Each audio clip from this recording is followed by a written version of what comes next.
Welcome, guys. Welcome to the first episode of Throttle Therapy Podcast. Today, we're excited to say that this is going to be the first chat of the podcast. And we've got Chris, the co-host, with us, and he's going to be leading this one. This is the home of mental health, motorcycles, adventure, YouTubing, anything that you can talk about where it helps your mental health. We want to get you involved as well. This is more about you than us. So I'm going to hand over to Chris, and he's going to take the show. Oh, mate. What a way to put the pressure on, eh? Do you know what? I'm Excellent. excited, mate. I'm excited. We've been Do you talking know about what, this. mate? Yeah, definitely. No, I totally agree. We've been on about it for ages now, haven't we? And finally it's coming together. And it's nervous excitement, isn't it? Yeah. I'm excited to see where it goes, you know. Same. Because this is something that we've both talked very deeply about and got a passion about. And it's all right putting things on our own channel out there, but it doesn't have that same feeling as getting other people involved around the world, no matter what your problems are, whether it's mental health, whether it's family who suffer mental health, and it's all intertwined. And I think bringing it together on an official podcast, I feel like it's much needed. I do, yeah, totally agree. And do you know what? I think it's going to be one of those things where it's going to bring it to the forefront of people's minds, isn't it? And just get people talking about it. I mean, don't get me wrong. We're not experts, we're not therapists, but it's just something, if we can get people talking about it and being a little bit more open. But I feel like for me that's more relatable because we are two everyday guys that go to work, that have got families, that are going to be talking about things that people can relate to. We're not specialists in this, and everything we say is either up for debate and conversation. Yep.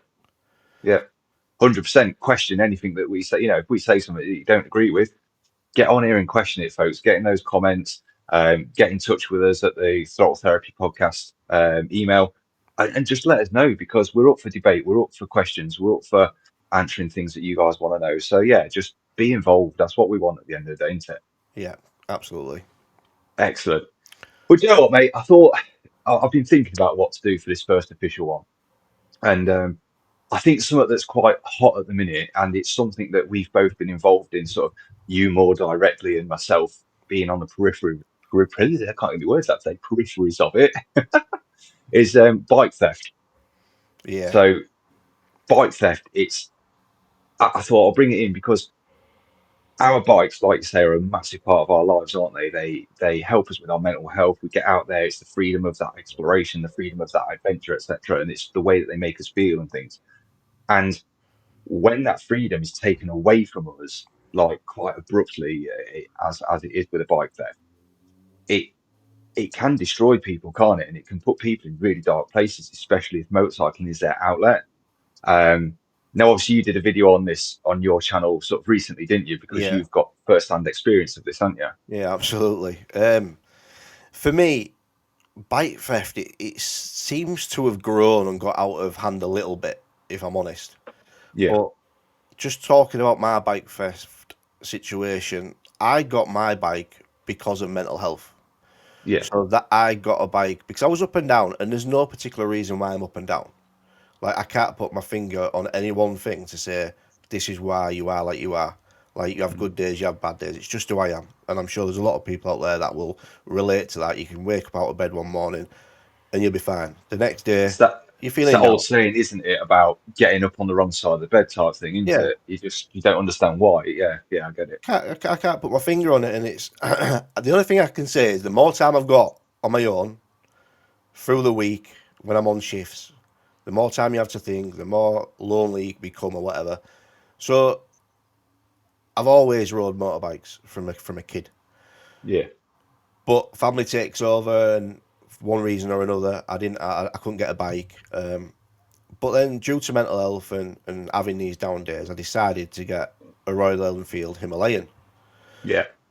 But it was my pride and joy, you know. I became back road tourist, and I was just going out on the back roads of the UK, just exploring places, discovering new things, and it opened this new world to me. Yeah. And every time I felt down, I jumped on my bike, and all that, I won't call it grief, but the depression side of it, the low points in my life just seemed to disappear. Yeah. I no longer had that. And I was riding my bike. I decided to start YouTube. I got onto social media, communicated with certain people online, and I just come across this new world of being part of something where I never felt part of something. I was always looking for something. Yeah, you're always on the edges of it, aren't you? And you don't Yeah, realise it. So, and I can completely relate with that because I owned a Himalayan 411 myself. I owned it for 4 years, and whilst it's not the best quality bike in the world, the feeling that it gave me and the things that it allowed me to go and do at, let's be honest, an absolutely astounding cheap price, almost yeah, negligible price. I completely get where you're coming from. I mean, the Himalayan owners groups and things like that, the Royal Enfield groups in general, they're just like we spoke about the small bikes, big adventures guys, and in the small bike world, they're just another group of people that are so nice and always willing to help. And and I've met some really really close friends through that Himalayan, and we go yeah. away together every year now. So I completely understand where you're coming from with that. Well, It's a big thing, isn't it? it's a community that surrounds you that you never had in your life before. Yeah, So with me and I've been open and honest about it, and one reason I do my YouTube channel is to discuss certain things, and I am what I call a semi-introvert. I'm not like so reclusive and back office, and I don't want to put myself out there. That's not who I am. You know, I am a yeah, bubbly character, and in a party, I would be the life and soul of the party around certain people. yeah, But I still struggle with putting myself out there. So yeah, one way to overcome with that was get the motorbike, start a YouTube channel, and try and put some of them issues that I was feeling to rest and try and overcome it. And I did, and that's what that Himalayan did for me. yeah, But unfortunately, yeah, I mean, I got a phone call, and I got a phone call basically telling me, Gaz, I've been down to work this morning, your bike's not there. So I live in an apartment. I'm in an apartment block, but we have an underground car park that's got an electric gate on it, yeah, two electric gates coded. It had locks on it. It had disc locks on it. But when I got this phone call and he basically said, "Guys, your bike's not there this morning. Your disc locks are on the floor." My heart just sank. Like yeah, I've never felt anything like it. And I know it sounds stupid because it's just a bike in it. yeah, You can replace them, but the feeling I got that morning when I went down, I felt sick. I didn't want to go yeah, to work. I didn't want to do anything other than try and get that bike back. yeah. It was the most sickening feeling I've ever had. I don't know. It was like losing a loved one. I know it sounds stupid, Yeah, it sounds ridiculous, but well, it doesn't sound stupid because I've said in my videos before, I've always said that for me, a bike is almost like an extension of yourself. If you don't gel with the bike, you're not going to be able to ride it properly. You're not going to get around those corners. You're not going to be able to do that off-roading because you're not comfortable with it. So it is like an extension of yourself. It is like a part of you. yeah, definitely. And like I say, it's that freedom that it gives you and that ability to go out there and do these things. And you're right, mate. I mean, I've personally, I've not experienced theft of a motorcycle. Touch wood. Hopefully, I'm not foreboding there. But I've had one of my really close friends. They've had theirs nicked, and I sold my Himalayan to him so that he could have a Himi again.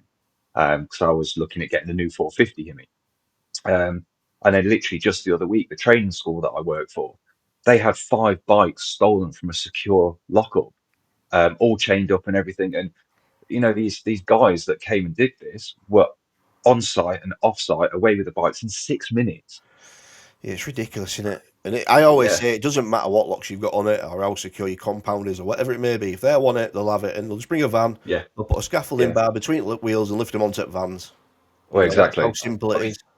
that's what happened with my friend's bike, with my friend's Himalayan. It was 12:30 in the afternoon. It was broad daylight. He'd gone to the pub to meet his missus, came out the pub, bike gone. And basically, witnesses said, yeah, 3 blokes rocked up in a van, lifted it up, chucked it in the back of the van, off they went. Never saw it again.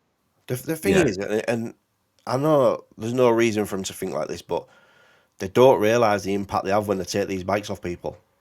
For people like me, that was using my bike as but a coping mechanism, and that to be but taken away from me, not only have you do taken you? my bike, but you've affected the mental health side of it as well. Well, yeah, exactly. But do you think they do know this and just don't care, or do you think that They genuinely don't doesn't care, cross do their they? mind? Or They don't care. The little scroats that just don't give a shit, basically. yeah, well, yeah, exactly. Say how it is because that is what it is. And I mean, I live down Leicestershire way, but I'm sort of in this little love triangle between Derby, Leicestershire, and Nottingham. And I'm not sure about Derbyshire so much, but Leicestershire and Nottingham at the minute have got massive issues with motorcycle theft and motorcycle crime. Notts Yeah. particularly. I mean, the training school I work for is in Notts. Um, and I mean, after watching your video, actually, and I don't know whether it was a result of your video or if it was just something new that I was experiencing because I was on the C90 at the time, but I was riding through Nottingham on my C90. I was going to go pick up a rack for it. And every time I stopped at a set of traffic lights, I was literally just going, Mate, I do that yeah, now. like, I do yeah, that now. yeah, And if yeah, obviously, what one thing that's come out of having my bike stolen is, so obviously social media. It's a great platform at time.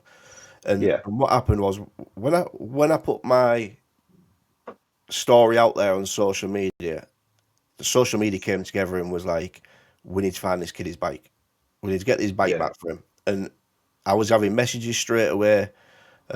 And then my brother-in-law, he's got a business and he keeps some of his stock on a farm in a lockup. yeah. And this farmer was basically saying, right, leave your bike down here with me. Leave it in one of our lockups. So now I don't even have my bike at my house.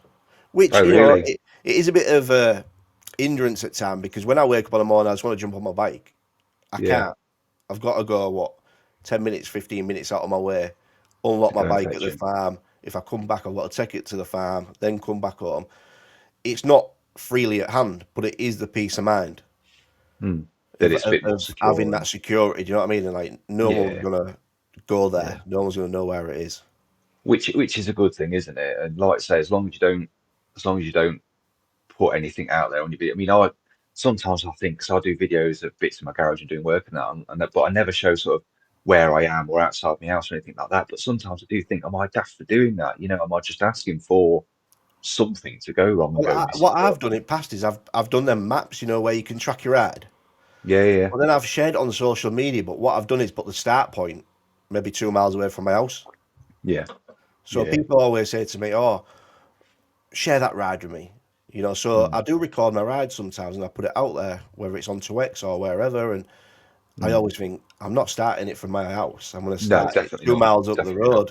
road. So anybody out there who's thinking about doing that, literally start your ride maybe a mile or Start it two elsewhere. miles. Yeah. Yeah, yeah. I mean, I do record rides sometimes, but more so when we're going off roading. So I'm never anywhere near my house because there's not really anywhere to go here. But it's for future reference, and then I can share GPX files and stuff. But You know that's a what it is, great Chris, thing. as well. Like, and I've heard of this happening. So when you go to bike mix or you go to a bike cafe, you've got young Yeah. lads there that are blending in and then putting an Apple AirTag on it on a bike, Yes. Yeah, I've and heard then what they about do that. is they Yeah. follow it home. Do, And you know exactly where it is. So they're not daft, do, these kids.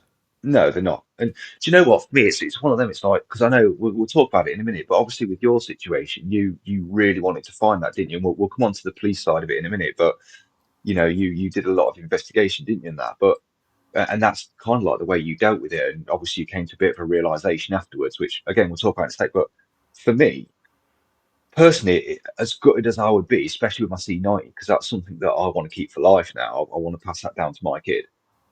It If that went missing, yeah, I'd be devastated, but I wouldn't want it back. I wouldn't want to get it back because It's not the same I bike, just is it? wouldn't. No, you just never know what they've done with it, how it's been damaged. I mean, I used to have an XT660R, okay, and I came off that quite badly many, many years ago, and I left it locked up and chained up at my mate's house whilst because I had to go to hospital and have my knee looked at and whatnot. And it was there for a few weeks because I just couldn't ride it. When it got to the point where I could recover it, there'd been an attempted theft on it. So they'd tried to break the steering lock. They'd, prized up the seat at the back and whatnot to try and get to whatever. I don't know what they were trying to do. But yeah, there'd been an attempted theft on it.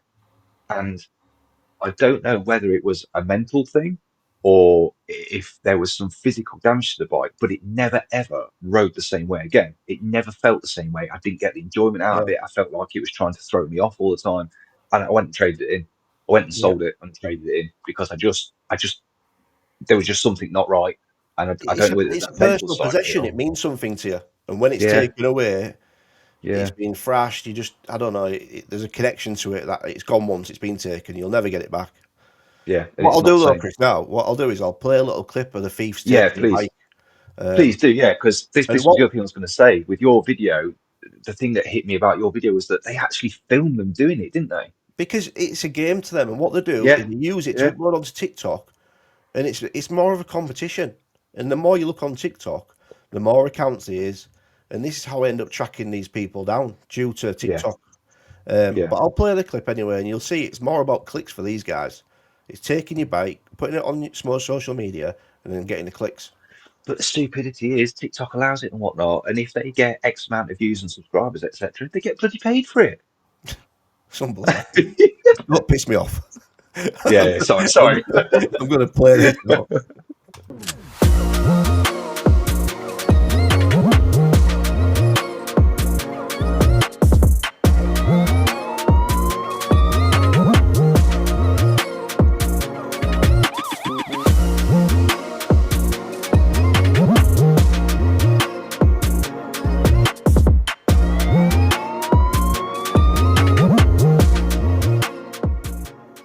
So as you can see there, you've got one guy filming it, one with his tools out, and they're just not a care in the world. Just Mate, blatant just as anything, and then just the audacity to go put it on social media, just rub salt into wounds. uh, do you know what? I was speaking to some police, should I say, down here in Leicestershire, because obviously I work quite closely with them, the fire service, and I was asking them about it actually, and they said it's really, really difficult for them because there's a group down here. I'm not going to mention the name of them because I'm not going to give them the airtime, but there's a group down here that do just that. And the police pick them up regularly because they know exactly who they are, they know where they live, etc., etc. But they were saying the average age of the kids, because they are kids that are doing this, between 12 to 16 years old.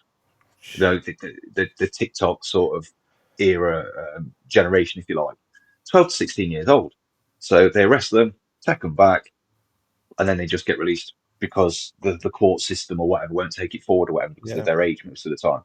And it's kind of seen. I mean, they didn't exactly say this, but this is what I was gathering from like the court side of it. It seems to be as though it's seen as like a quite a nothing crime, if that makes sense, because they're not doing it most of the time for like an organized crime. They're not doing it to sell them on or something like that. They're All just right. So taking them. this is the thing, though. I don't think it's just because they're kids that they get away Yeah, with it. I think it's mainly because the punishment, no matter the age, is very yeah, slim. And I got yeah, some comments in the comment section on my video that I made, and people were saying the police are happy to let the insurance companies deal with it, and it's a valid yeah, point. You yeah, know, yeah, I don't want to start having a go and digging police out. I've said my bit on it. I'm not going to say it on here, but if you want to yeah, watch it, go to yeah, my channel and watch what I say about it. I felt violated by police, if I'm honest, and that's as yeah, heavy as I'll get on this podcast. But yeah, I just didn't feel like there was much support when I needed it, and I felt like I had to become the investigator. But then that became a bit it's of a dead end because once I found the kids, once I found where the bike was, yeah, they didn't follow up and get the bike, which was more salt in the wound, if you got me, which hurt me a little bit more. yeah. I mean, it's a hard one. So I mean, playing devil's advocate a little bit and working from the public sector side of it, you know, for although our bikes mean the absolute world to us, and they're there are everything, aren't they? Like say from a mental health point of view and whatnot, they sort of, if you look at it from the grand scheme side of things, a bike that costs £4,000 is is minuscule compared to what the resources and the cost to the taxpayer and things of. Do you know what I'm getting at? I don't mean to. I'm not I trying feel, to I make an feel, I feel excuse like that. I feel because like that though, Chris downplays it because I you feel like reckon cost doesn't need to come into it. It doesn't matter whether it it's a shouldn't do. one thousand Yeah, pound bike or a 20,000 yeah. pound GS.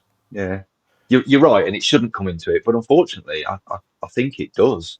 And I don't. Maybe I'm wrong with that. Maybe, in fact, I mean, if there's any police officers on here that are watching this, whether you're a biker or not, I mean, please get in touch with us and email us at throttletherapypodcast at It would be gmail.com. good to hear it from their perspective. Yeah, I'd 'Cause really like to all get we're one on. doing is speculating and having a Correct. debate around what we believe the situation around the police is. Yeah, it's regardless of the reasons for it. Anyway, it's not right, and like you say, more does need to be done. But I personally, I don't know the answer to that at the minute. Do you know what I mean? Yeah, it's a hard one into it. Yeah, but do you know what? People listening to this, if you've had your bike stolen, get down in the comment section. Let me know Please, yeah, how you found the full process. You know, because just because my story's like it is doesn't mean somebody else is the same. You know, they might have been trained Yeah, well and they might exactly. have got every service they needed. Yeah, So I don't want yeah, to and generalize it and say this is how it is across the board. no, and I actually think there's massive differences from force area to force area as well.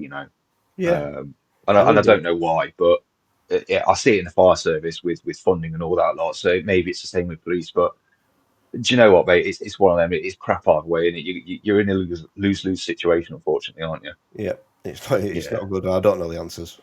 no, no.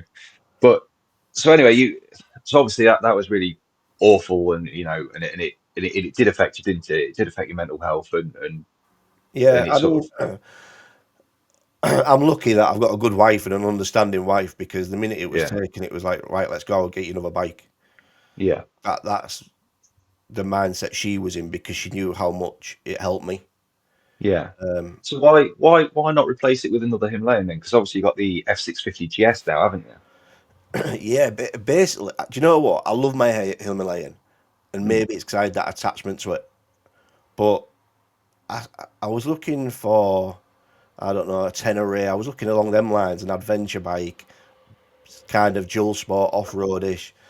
But yeah, I came across a 70-year-old guy that couldn't move this bike around his shed no more, basically. yeah, Um, he wanted a small classic bike just to polish on a weekend. You know, he's 70 yeah, year old, he's got problems and he just couldn't move this big bike round. So he gave me a good deal on it. yeah, And I thought, how can I turn this down? I'm never going to get this bike for that price again. You know, it was just yeah. over £1,000. It Well, had, yeah, what did it you have? It can't had just complain. over 10,000 miles on it. You can't complain about And that, now can it's you? got 16,000 miles on it.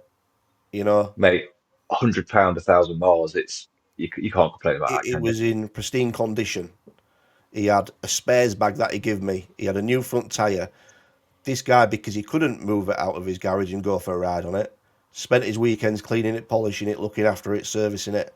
And I thought, Yeah, this is too good to give up, you know. yeah, And for that price, why would I want to go buy something else? Because it had the Rotrax engine in it, which is amazing. yeah. There was Same engine as my Fonjoro. Yeah, not a mark on it, single yeah, cylinder, didn't have the top speed I would have liked, but I don't need it for what I do. So yeah, I was happy with that, and I thought, what a deal, let's go for it. yeah.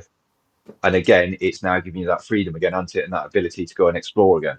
100%. Like from day one of getting it, the Yeah, mentality changed. My outlook changed again. It was like, right, what can I do to get out there and get exploring again? And it's like yeah, I go to some nice places, and the only thing I wanted to do was document it. And I was thinking, yeah, do I just write about it and take photos? But I thought, will anyone want to read it? Will I want to read it? You know, yeah, I thought I'd rather watch it and there's something there for my daughter to watch later yeah, on in life, or it's more of a diary, you know. So that's what I did. I set up the YouTube channel. yeah. It's memories, isn't it? Like I say, like as you're doing it for other people as well, but you are doing it for yourself, and you're doing it for those memories and being able to look back on it in years to come and whatnot, aren't It's you? And see what you've strange got up because to. it's strange, Chris, because originally it was all for me, and it still is in a way. But Yeah, the minute you get into YouTube, if you got my mindset, you start going down rabbit hole because you start overthinking. How can I get more views? How can I get subscribers? How do I make better titles, thumbnails? But that yeah, was never originally what it was about. But it became about that, you know. And it's strange because yeah, I'm not one. I don't ask for subscribers. You know, I don't shove things down your throat. But equally, it is nice to get people to see what you're making. yeah. Well, And we touched on that in the the views are more of an ego thing, like a feel good factor. yeah, It, yeah, but it's irrelevant at the end of the day because I know what it does for me. yeah. I mean, it's the watch time, isn't it, that's more important. I'd rather have less people watch all of my video than thousands of people just watch a couple of minutes and get bored. Yeah, That's the way I'd see it. Because if more people are engaged, then that I'm getting my message across and I'm getting a point of what I want to say across. And it's the same with doing this podcast. Yeah, okay, these are half an hour, 45 minutes, an hour long, like a podcast normally is. But if people can sit down and watch this whole thing, enjoy it, relate to it, get involved in the comments and things like that, then you're winning, aren't you? yeah. And, I and, say it, it and all the it's time. It's working. like you only need one person to relate to you and to Yeah, take something away from that. and it's job done, because then, you've inspired somebody to go either do what they've always wanted to do, or get something off the chest and say, you know what, I'm struggling. You know, I've got issues Yeah. outside of work life, family life, but I don't talk about it. Yeah. I don't talk about my issues on a day to day basis with friends, family, or anything. But I'll talk to my helmet and I'll put it on YouTube. You know what I mean? It's absolutely crazy. It's one of those things. It's like when when you got your lid on, right? You got your helmet on, and you're just riding along. You're in your own little world, aren't you? You're just Yeah, minding your own business. You're in your own little world. And I do find that I talk to myself a lot, and I sing to myself a lot as well. And I often find myself sitting there just bobbing along like this at a set of traffic lights, and I yeah. stop all of a sudden and think. I look at the person next to me, and they're just like gawping at me. I'm like, hi. And all of a Honestly, sudden, it's, yeah. it, But it, you're it right. makes it makes you this different person. It's like Yeah. I become more open. I'm like, I'm just talking to a visor. No one's listening to Yeah. me. Yeah. Yeah. But It's like not. you said when you did your introduction, like for the podcast introduction, one of the things you said was our helmets listen to more of our problems than our families probably do, It's true. and it's true. Yeah, it's true. 'Cause- The thought that goes through your helmet on a yeah, ride is unbelievable. It's yeah, crazy. You're out in the middle of yeah, nowhere and you're thinking of stuff that happened last week, year before. yeah, yeah, Mad. yeah. It just brings things back, or you see something that reminds you about something from a previous trip or whatever, don't you? But it's one of them guys because like with me. Obviously with my job, I see things sometimes, and the way that I put it in one of my recent videos was, unfortunately, all too often I see the result of human stupidity.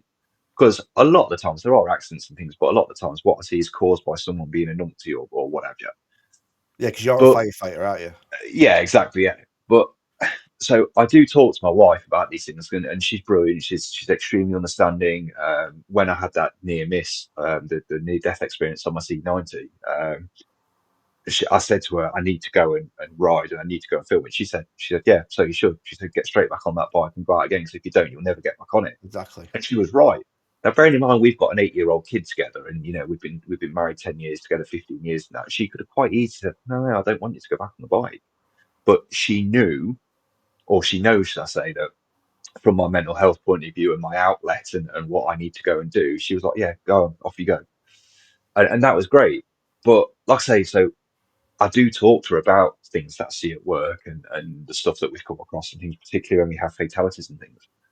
But I am always very, very careful over just how much I tell her or the details that I give her and things like that, because I don't want to feel like I'm burdening her. And she'd Yeah, never be like that, but I don't want to feel like I'm putting that burden of my thought and feelings on her all the time. yeah, But coming back to the helmet, like you said, it's just an inanimate object that is part of you, and you just talk to it, and you yeah. just speak it out with it, don't you? It's weird. I mean, It's are strange. we the only two that do that, or do any of you guys listening do that? If you do that, please comment and let I us know. really hope we're not the only two, Chris, because we've got problems, mate. Can you imagine? Yeah. But now I'm sure other people do as well, but Yeah, it's a good thing, and it's just that way of venting into it. But I mean, coming on to that, then obviously you just mentioned there about your YouTube a little bit, but so a lot of the stuff that you've done recently has been motor blogging, hasn't it? And having these talks about the bike theft and about various things. The latest one you put out was a bit more of an exploratory one, wasn't it? You went yeah. exploring.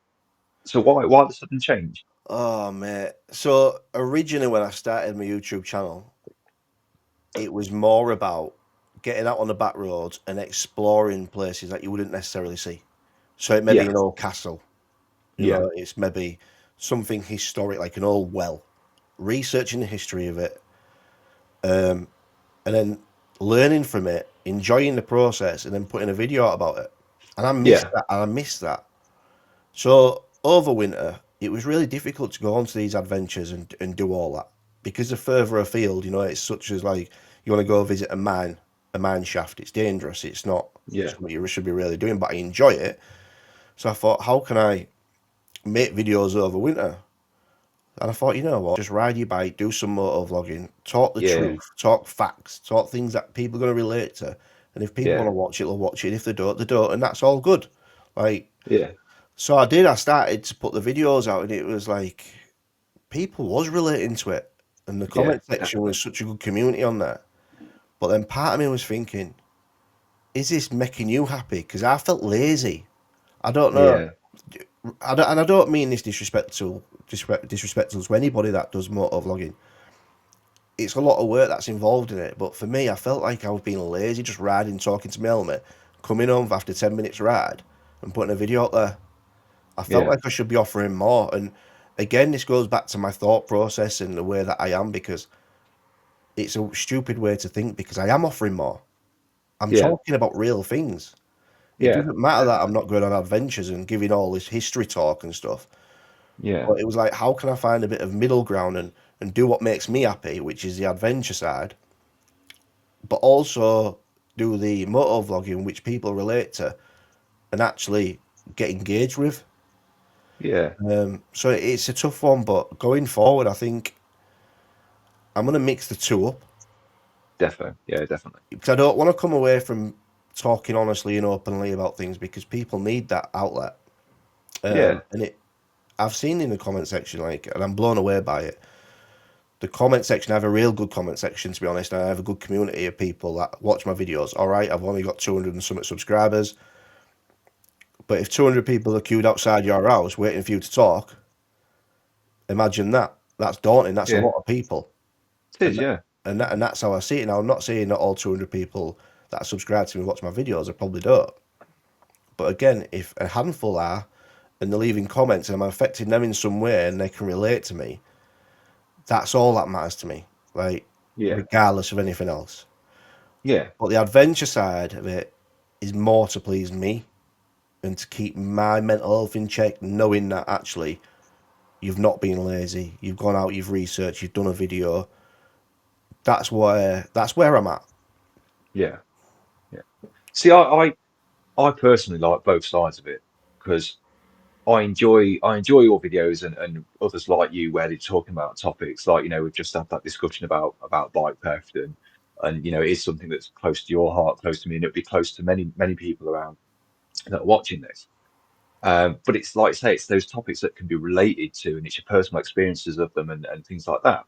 But then the exploration side of it as well, and seeing new places is great. I mean, I'll give him a shout out if this is all right. But Martin Trafford from Martin Trafford Moorland Biker on YouTube, he's fantastic at going out on an adventure, like you just said, and going and exploring these places. And his knowledge of these places, he gives you like a history lesson, Yeah. and he tells you about these places and things. Because he used to be a coach driver, and he's hundreds of thousands of miles around the country, and his knowledge of these places is fantastic. And you can tell when he's doing this that he's just so genuine, and that he just knows his info, and that he really enjoys what he's saying and believes what he's saying.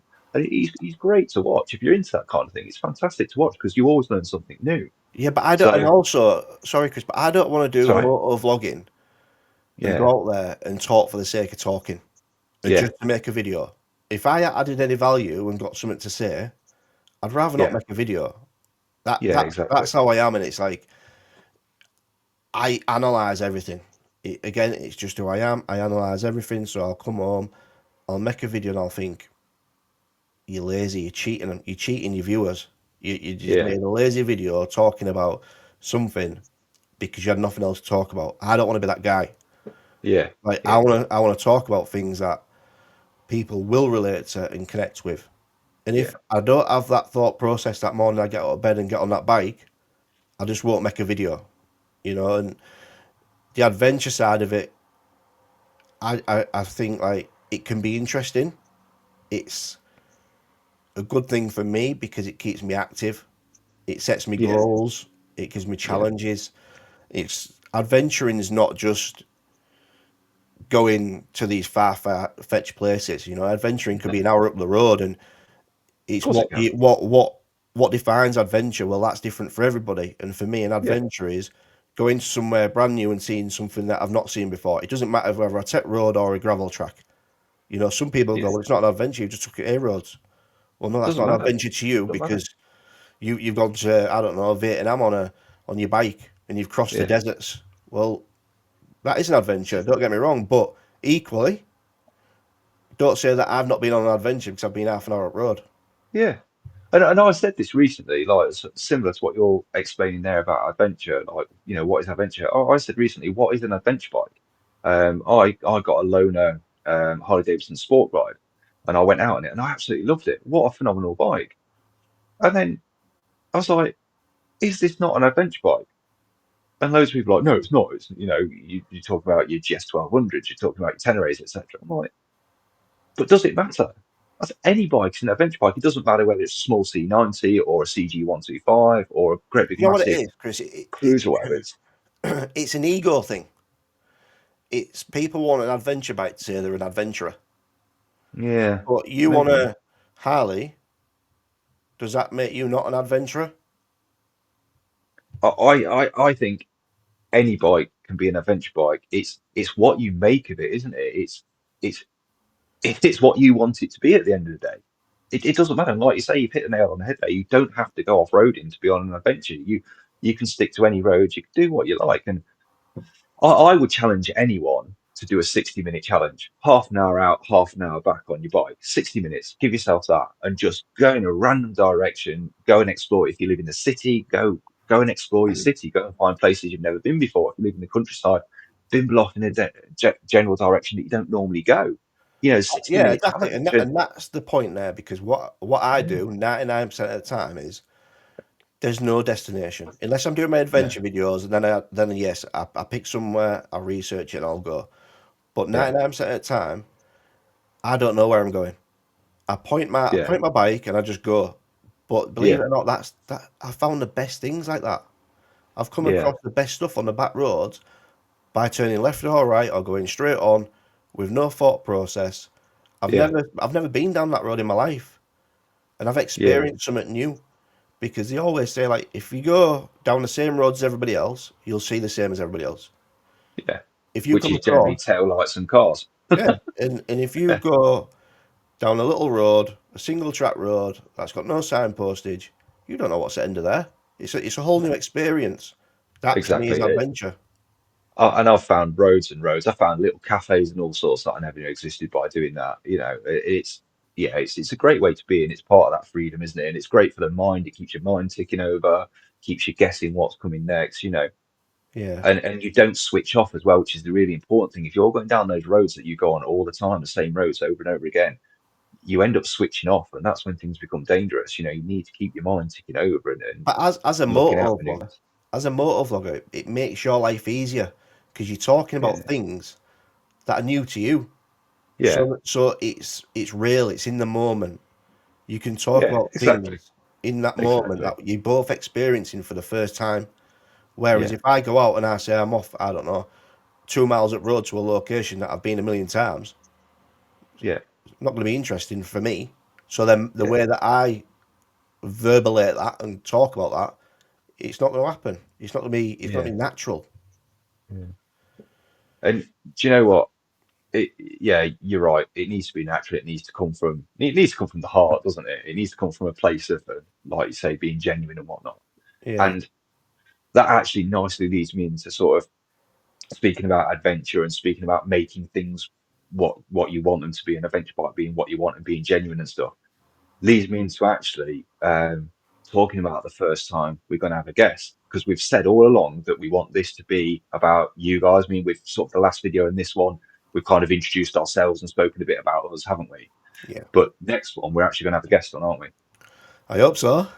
He And then, said, "You're leaving this, yeah. Well, you're leaving you it know to me, what? It's aren't you?" been really good because I've had a couple of emails I've Yeah, come through. So we do have somebody that wants to come on, but yeah, also anybody watching this who thinks, you know what, I want to come on just for a chat. It can yeah, be about anything. We can talk about how YouTube has affected you if you're a motor vlogger, how it's changed your life, how motorbikes have changed your life. Maybe you did suffer from mental health, anxiety, the fear of being part of something, and now you've got a motorbike, it's helped you. Maybe you've had your bike stolen. Anything to do with motorbikes, mental health, challenges, overcoming problems within your life, we yeah, want to hear from you. And again, it's if you don't feel comfortable putting your face on camera, not a problem. We don't have to do that either. You don't have to have your face on camera because not everybody does. yeah, Equally, if you've got a story you want to tell, but just want to tell us and we'll read it out, we can do that as well. It's not a problem. But the main thing is just getting you, the people involved, because this isn't about me and Chris. You No, know, I'll tell my story. I'll be open and honest about my story on my YouTube channel, and I'm sure Chris will. But what we don't want this is to become is about me and Chris. It's not about that. no, no. And this is why I want to get people involved. And like I say, a chap called Gav, he reached out to us, didn't he? And like, I really liked his story and I really liked what he was doing. So I'll just give a sort of like a brief introduction. But basically, Gav, he's an expat, so he's an ex-Brit, lives out in Vietnam now. He moved out there quite a few years ago, and he's lived out in Vietnam now for quite a number of years. But his story related to me because his story kind of starts with the death of his best friend out in Vietnam. I don't really want to give too much away, but basically his best friend was killed in a motorcycle accident, um, and it kind of he explained to me how that happened and the things that happened afterwards. So I won't give too much away because I want him to be able to explain that. But then it moves on to he used to run a motorcycle club out there with like 50 odd members in it, and he was saying that at his time of need, when after the unfortunate death of his friend, when he needed people, even though he ran this club and had all these people around him, there was nobody there for him, and he struggled with that. And it then led on to him getting a dog and decided that he was going to build this custom cub, this custom C90, so that him and his dog could go on adventures together. And then again, don't want to give too much away, but basically, yeah, the story goes on from there, and it's the story of what this cub's now done for him and what happened with the dog and things like this. And do you know what? It's a very genuine, heartfelt story. And when I listened to him, I really felt for the guy. Really No, felt for the guy. and you know what, mate? It's like every story is different, and I'm Yeah, looking forward to getting him on because he's experienced something that probably many of us will never experience, and I hope that yeah, we don't. And that's the loss of a friend yeah, from a motorcycle accident, yeah, and then I want to know how he overcame them demons and the I don't know, is it PTSD if he did suffer from them flashbacks or whatever it may be, because yeah, there's people out there that are in the military, have been in the military, yeah, that are going through this on a daily. yeah, So it would be interesting to see how he overcame it. Again, the use of yeah, motorbikes, his seniority, whatever it was, and yeah, what I like about this podcast is we'll hear it from different perspectives and different exactly, stories are going to be told. exactly. And I'm really looking forward to it because I mean, obviously, I've spoken to him a lot, but the story's always been the explanations of it and things. It's always been on text and messaging and stuff like that. So I can't wait to hear it from his mouth and actually listen to him as and listen to him as an individual. I mean, it's actually giving me shivers and making me cold thinking about it because yeah, it's quite a heartfelt story and it doesn't just involve the death of his friend. It involves something Yeah. else as well, which again I don't want to give too much Stop. away, but it's Stop. This is not your story. I know, but I'm excited. But you know what I mean. I'm really looking forward to it. Yeah, So so just let's give an overview then. So what we're thinking is this podcast is going to start and we're going to looking at doing a podcast every 2 weeks. yep, Um, and then the more guests we get on, the more interaction we get on, we'll hopefully do weekly. But let's yep, just start with a 2 weekly podcast.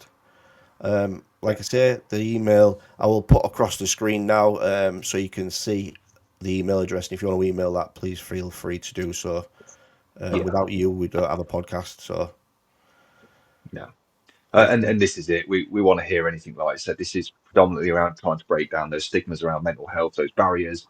It's not all about big bearded gruff blokes who on their bikes we'll anymore. have them It's on as not well. We'll about have them on as well. well, it will have anybody on, but it's everyone. It's everyone and anybody that we want to hear from.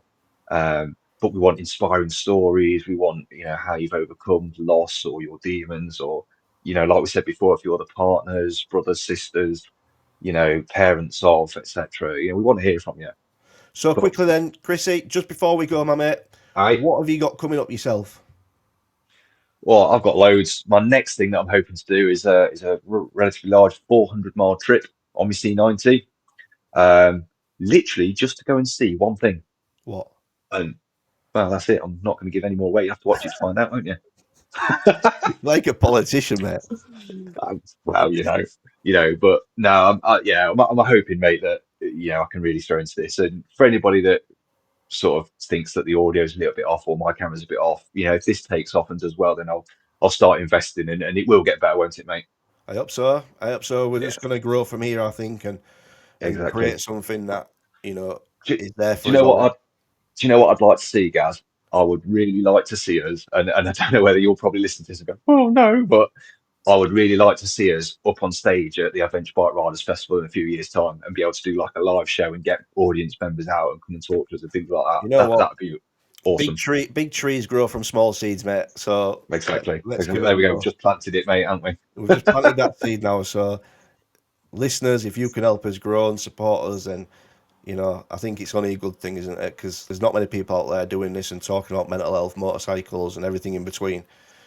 Including motor Yeah. vlogging and everything. So we want to be the pioneers in that, and we want to invest in the channel Yep. financially and everything else, and just grow, but grow with you, the listener. So I think what we're going Exactly. to do, Chris, maybe is we've said enough now, so we're going to leave that there for this week's show. But I thank everybody for listening. If you can get down in the comment section, just interact with us and let us know what you thought of the show and anything that you want to see going forward. Please feel free Yep. to interact and tell us what you want. Thank you so much, and please do get involved. Please do. So thank you all. Bye for now. Take care. Bye bye.